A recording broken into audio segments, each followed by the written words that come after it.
For more on the rising cost of education in the U.S., you saw him a little earlier. I also spoke to David Feldman, economics professor at the College of William & Mary. David began by breaking down the difference between what he calls the cost versus the price of a U.S. university education. One of the things that your audience should distinguish, should learn how to distinguish, is the difference between cost. That is what the university spends to provide a year of education, and price, which is what the student or their family is actually charged. This is an unusual business in the United States and in most places in the world. It's heavily subsidized. And the subsidies for public universities come from state and local appropriations. And for private universities, they tend to come substantially from endowment earnings. Public universities have some endowment earnings, but the private schools have much larger endowment earnings. So what this means is that the real thing that parents should keep their eye on is not the list price that's published in the catalog, but the net price after all grant aid that someone with their family income is likely to pay. And that's what makes this problem so complex. Here's a real basic question. Why do international students, why should they be charged a different rate than a local student, for example? Once again, you have to break down the American higher education system into its components, into its tiers, and also get beyond the ethical language of should. The basic reason why foreign students pay more is because institutions that foreign students seek out know they're willing to pay that. And foreign students, by and large, don't pay a higher price than domestic students who don't come from the same state where that public university is located. So it's not as though the University of Virginia in my state discriminates against Chinese students. They discriminate against New Yorkers too.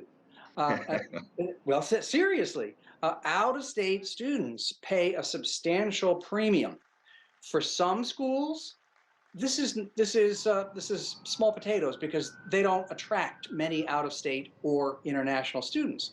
Other schools depend on out-of-state and international students to create the high quality of education that they offer.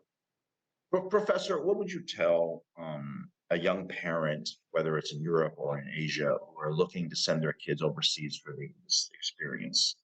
And you see a lot of stuff on the internet, and no surprise, we are all skeptical of stuff that we read and see these days.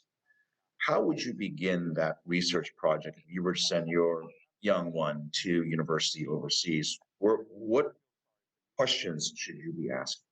I think you should be asking whether the institution that that your young one is looking at will justify the rather substantial expenditure in comparison to the options they have in staying closer to home.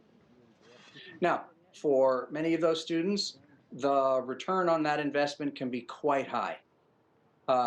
Many students from mainland China come to the United States and develop a number of things that they probably would not have been able to develop had they stayed at a local institution at home.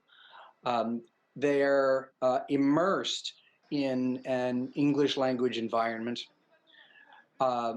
which polishes their capacity to work internationally, not just in the United States, not just in China, but anywhere in the world.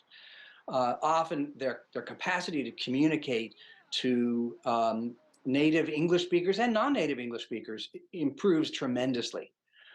They also are in an educational environment that, if they choose wisely, they are going to get a very personal, hands-on kind of education, which is generally less available both in China and in Europe, where class sizes tend to be very big and interactions with professors are extremely rare.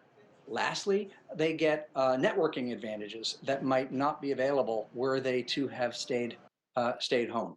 Right. I mean, look, there are obviously clear advantages of going to a school overseas, specifically the experience that's different from wherever you are from. Talk a little bit about the quality of education in, say, 2023 and beyond. This has been somewhat contentious, is that you see a lot of tenured professors leaving the workplace post-COVID, if you will, and there is a little bit of void of, universities wanting good quality professors to make sure that the quality of education matches the price that you're paying for and the expectations, quite frankly, of both students and parents.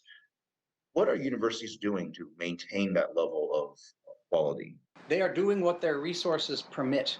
One of the problems that the United States has faced over the past decade, and likely will face over the next decade or two, is an increasing bifurcation of our higher education system into the haves and the have-nots.